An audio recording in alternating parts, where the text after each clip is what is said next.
বাংলাদেশে এমন ধরনের একটা পরিবেশ তৈরি করা হয়েছিল যে বাংলাদেশে নির্বাচনের প্রয়োজন ছিল না, যে বাংলাদেশে সুশাসনের প্রয়োজন ছিল না।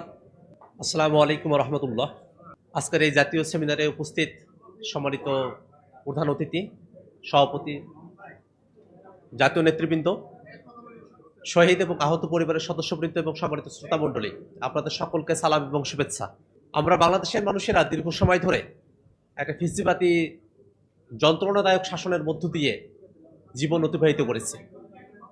বাংলাদেশে এমন ধরনের একটা পরিবেশ তৈরি করা হয়েছিল যে বাংলাদেশে নির্বাচনের প্রয়োজন ছিল না, যে বাংলাদেশে সুশাসনের প্রয়োজন ছিল না, যে বাংলাদেশে কোনো জবাবদিহিতা ছিল না, যে বাংলাদেশটাকে লুটে পুটে অর্থ পাচার করে বাংলাদেশ রাষ্ট্রটিকে খাতের কিনারায় নিয়ে গিয়ে দাঁড় করানো হয়েছিল। বাংলাদেশের যখন ইলেকশন ব্যবস্থাকে ধ্বংস করা হলো, বিচার ব্যবস্থাকে ধ্বংস করা হলো, সব কিছুকে কুক্ষিগত করে একটা ফেসিবাদ কায়েম করা হলো, তখন আমরা যারা রাজপথে আন্দোলন সংগ্রাম করেছিলাম, আমাদের আন্দোলনের একই সাথে দুইটা উদ্দেশ্য ছিল। এক, আওয়ামী লীগের শাসন থেকে মুক্তি লাভ করা। দুই, আওয়ামী লীগ যে কায়দায় শাসন করেছে সেই কায়দার শাসন থেকে বাংলাদেশ রাষ্ট্রটিকে মুক্ত করা। এবং সে কারণে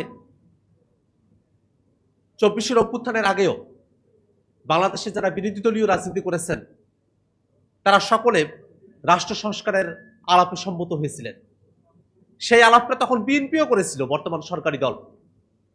তারা তখন 31 দফার প্রসঙ্গ নিয়ে আসে, নানা দফার মধ্য দিয়ে তারাও জনগণকে এটা বুঝিয়েছিল যে আওয়ামী লীগের শাসন থেকে অবসান এবং আওয়ামী কায়দা কানুনের যে শাসন, অর্থাৎ একটা ফেসিবাদী রাষ্ট্র ব্যবস্থা, সেখান থেকে উত্তরণের জন্য তারা কাজ করছেন।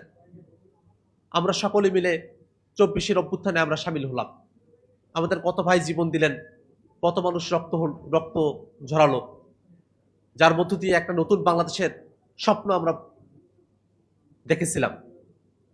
কিন্তু দুর্ভাগ্যের বিষয়, আমরা যখন ঐক্যমত্য কমিশনের আলোচনায় বসি, সেই সময় থেকেই বাংলাদেশ রাষ্ট্রটার কাঙ্ক্ষিত সংস্কারের প্রশ্নে বিএনপি বাদ সাজতে শুরু করে এবং সে সময় থেকেই তারা আসলে সংস্কার বিপরীতে একটা অবস্থান গ্রহণ করতে শুরু করে।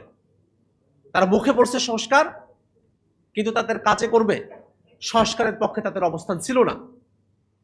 তারা গণভোটে হ্যাঁর পক্ষেও অবস্থান নিয়েছে, কিন্তু সত্যিকার অর্থে তারা মন থেকে গণভোটের পক্ষে ছিল না। আমরা দেখলাম সংসদের বক্তৃতায় তারা বলছেন যে গণভোটের 4টা প্রশ্নের 3.5টা তারা মানেন, আধাটা তারা মানেন না।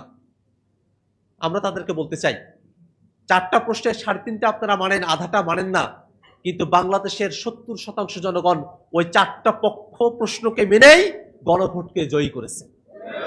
অতএব জনগণের যে রায়, তার বাইরে এসে আপনি আধাটা মানবেন না, সেটা হওয়ার আর কোনো সুযোগ নেই। এবং কোন আধাটা আপনারা মানবেন না, যার মধ্য দিয়ে বাংলাদেশ রাষ্ট্রটার কাঙ্ক্ষিত সংস্কার হবে, সে আধাটা আপনারা মানবেন না। ভোটের পিয়ার অনুযায়ী উচ্চকক্ষ হবে, সেটা আপনারা মানবেন না। জুডিশিয়ারি সেখানে স্বাধীনভাবে কার্যক্রমগুলো পরিচালিত হবে, বিচারপতি যারা নিয়োগ হবে একটা ফেয়ার সিস্টেমের মধ্য দিয়ে বিচারপতি নিয়োগ হবে, সেটা আপনারা মানবেন না। তত্ত্বাবধায়ক সরকারের নতুন একটা ফর্মুলা, যেখানে সরকারি দল বিরোধী দল সকলের একটা অংশগ্রহণ থাকবে সেই নিয়োগের সময়টাতে, সেটা আপনারা মানবেন না।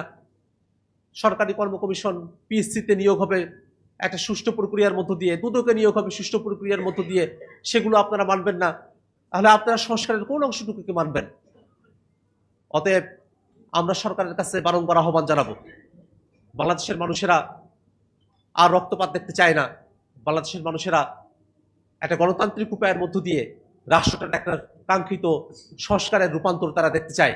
সে কারণে সংসদের মধ্যে আমরা সকলে আছি, সরকারি দল আছি, বিরোধী দল আছি, আমরা সরকারের কাছে আহ্বান জানাবো অতি দ্রুত গণভোটের রায় মেনে সংবিধান সংস্কার পরিষদ বাস্তবায়ন করতে হবে। পাশাপাশি এই জুলাইয়ের মাসে আমরা সরকারের কাছে একটা বিনীত কণ্ঠে আহ্বান জানাতে চাই, যদি জুলাই না হতো তাহলে আমরা সকলে মিলে এখনো পর্যন্ত ফিজিক্যাল বাদের জাতাকলে আমরা পিষ্ট হতে থাকতাম। জুলাই আমাদেরকে মুক্তি দিয়েছে, সে জুলাইয়ের বিপক্ষে নানা কলা কৌশলের মধ্য দিয়ে যে অবস্থান নিতে চায়, অনেকে চিত্রনায়িকা সাজে, অনেকে মডেল সাজে, অনেকে সিনিয়র সাংবাদিক সাজে, নানা কিছু সেজে তারা জুলাইয়ের বিপক্ষে তারা অবস্থান গ্রহণ করে, টকশোতে এসে কথা বলে, এমন ভাবে কথা বলে যেন বা তারা মত প্রকাশের স্বাধীনতা প্র্যাকটিস করছে, কিন্তু বাস্তবতা সেটা নয়। তারা জুলাইয়ের বিপক্ষে নানাভাবে বাংলাদেশকে বিষিয়ে তোলার তারা চেষ্টা করছে।